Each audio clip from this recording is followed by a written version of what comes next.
હું મેરિડ છું. મારી વાઈફ સિનિયર સોફ્ટવેર એન્જિનિયર છે.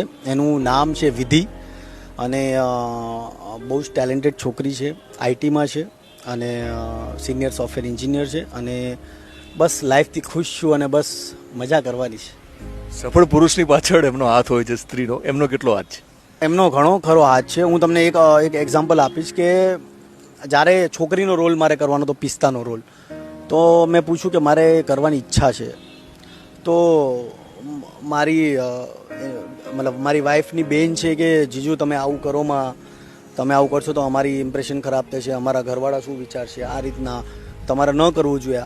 પણ મારી વાઈફનું ઓલવેઝ એવું જ કેવું રહ્યું છે કે નીતિન, તને મજા આવે છે અને તને લાગે છે કે આ વસ્તુ કરવાથી તને મજા આવે છે, તને સેટિસ્ફેક્શન થાય છે, તો તું એ વસ્તુ કર. મારો ફર્સ્ટ વિડીયો જોયા પછી એને થોડુંક એમ્બેરેસ ફીલ થયું, પણ પછી જેમ જેમ પેરેલલી મારા વિડીયો જોતી ગઈ તો એને મજા આવી. એને પોતાને એવું ફીલ થયું કે નહીં, ખરેખર કામ સારું કરે છે.